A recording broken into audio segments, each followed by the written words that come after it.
bul fàtte abonné bés koros bu ndaw bi ngir vidéo bu ñuy dugal nga mën see jot jërëjëf. bu fekkee yaa ngi wuyu di jël téléphone bi di ko teg sa nopp ndijoor di wuyu lu yàgg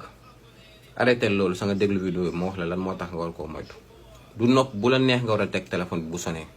du nopp bu la neex nga war a teg téléphone bi booy wuyu parce que téléphone portable yi waxoon naa ci vidéo bi jàll que ni day émettre ay ondes électromagnétiques ondes électromagnétiques yooyu dafa am ay jeexital ci suñ côté suñ wér-gu-yaram. tey nag ma di la wax nan ngay wuyoo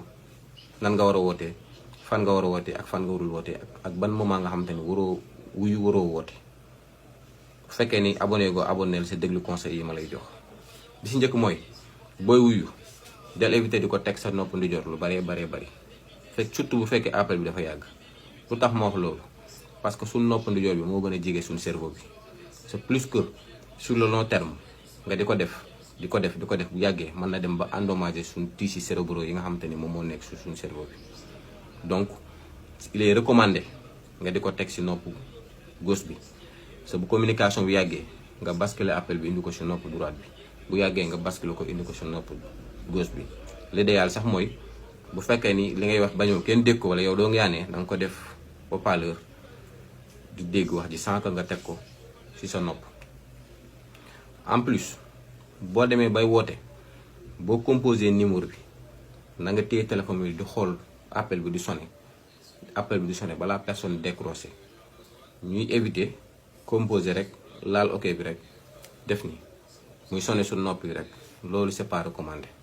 boo composé na nga bàyyi ba la personne wuyu nga gis ni wuyu na nga doog a teg téléphone bi sa nopp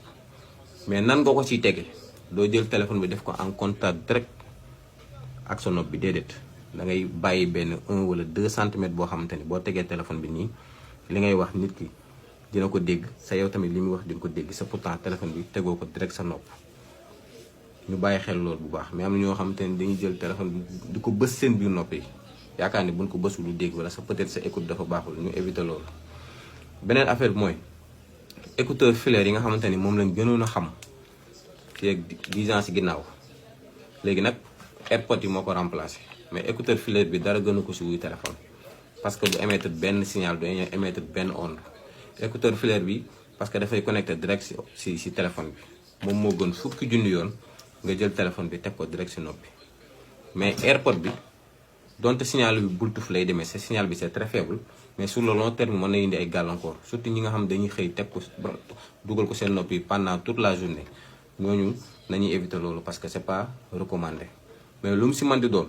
que ce soit muy AirPod bi wala muy écouteur bi moo gën fukki junni yoon nga jël téléphone bi teg ko direct ci noppi waaw ak boo ci mën a utiliser ci ñoom ñaar moo gën. l'idéal nag li gën mooy bu dul écouteur bi du AirPod bi defal haut-parleur téléphone bi nga wax sa soxla boo paree nga raccroché teg ko. bul musa tamit roof téléphone bi muy chargé nga di ci wuyu wala nga di ci woote loolu xaru la yaa ngi koy def peut-être jamono jii dara fekku la ci. mais yaa ngi ci risque bu rëy parce que période bi téléphone bi di chargé période boobu noonu signal bi dafay gën a am doole sa jàppal ni saa soo ko bàyyee ci courant bi chargeur bi di wuyu wala ngay woote jàppal ni ondes yi moo ngi pénétrer directement sa cerveau. xëy na nag da ngay ndaw wala jamono ji li may wax mënagoo koo gis sa yaram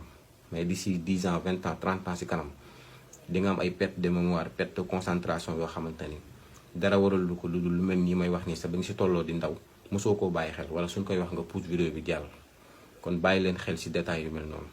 parce que dafa bokk ci suñ dund mënatul ñàkk mais nan lañ ci war a demee ba nga xamante ni duñu lor lu mat a bàyyi xel la. bu fekkee ni li may wax nii gis nga sa bopp na nga abonné sa partager vidéo bi jaa ngeen jëf. bul fàtte abonné bés koros bu ndaw bi ngir vidéo bu ñuy dugal nga mën see jot jërëjëf.